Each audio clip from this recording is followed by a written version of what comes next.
I think one important thing is to see it in the context of the problem of teachers and teaching in India particularly. It's possible other developing countries share this, but I think in India particularly, I think the problem of teachers and teaching is grounded in the socio-cultural reality as well as an economic reality. Socio-cultural reality in the sense that teachers are by and large a disenfranchised, disempowered community in India.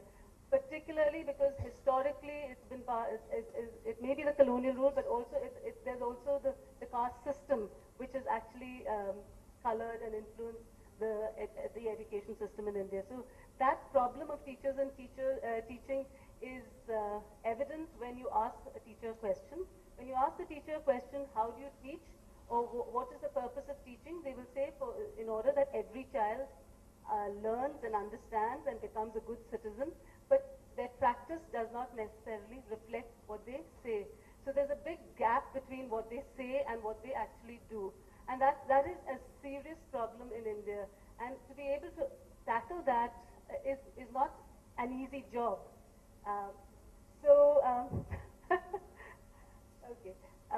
So I think how do we begin to do this? The way we've been training teachers is for the teacher to get comfortable, to get comfortable in such a way that she's willing to be short and is reasonably natural.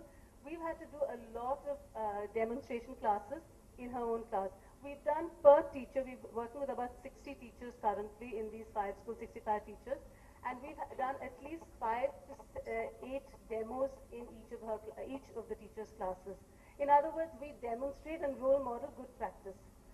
And then after that, we've been sitting with the teachers and planning lessons together, keeping in mind active learning, keeping in mind greater engagement of students in the learning process, keeping in mind better assessment methods. After that, we then get the teachers to actually teach, and we observe. If you notice in that class, there was one of our TTA facilitators actually observing the class. And then after that, if I had had more time, I would have actually shown you the actual feedback process where we get the teacher to reflect on how she taught, what she thought about the lesson.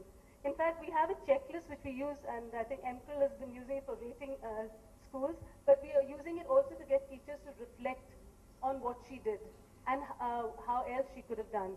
And after that, we're then going to move into team teaching, where the TTA facilitator, the Teacher Foundation facilitator, as well as the teacher will teach together. Now we're not doing that before the teacher herself tries out some of these practices. So we need to help her to get a little bit of confidence. We need the teacher to be a lot more confident and comfortable trying out methods which are alien to her before we actually start teaching with her. And then after that, we hope there is a certain amount of embedding of learning. It's actually far more deep-seated, the learning of good teaching practice. So that's all I have to say. I just want to end with a particular quote from one of the facilitators. This is the TTA facilitator's first impression. The heavy, somber air grips this facilitator as she steps into the crowded hall where she realizes the school has assembled for the morning prayer, the only time the whole school comes together. Children stand in neat rows, all of them with their hands held at the back, as if the freeing of the hands might spell some imminent danger to the grim, stern adults who face them. I wonder what battles these rather stoic adults had to fight at home to make them look so unbearably glum so early in the morning. And then the affirmation comes in small but reassuring ways. A few weeks later, the spark in the eyes of the same children during a demonstration lesson, when a so-called dumb child asks question, the smile of an aha moment in the eyes of a disinterested teacher when she recognizes and appreciates something new, when a teacher burnt out by an unimaginative and heavy schedule of 7 classes waits after school to have a word with the facilitator out of their own free will, to find out how to go about creatively while planning for her next lesson.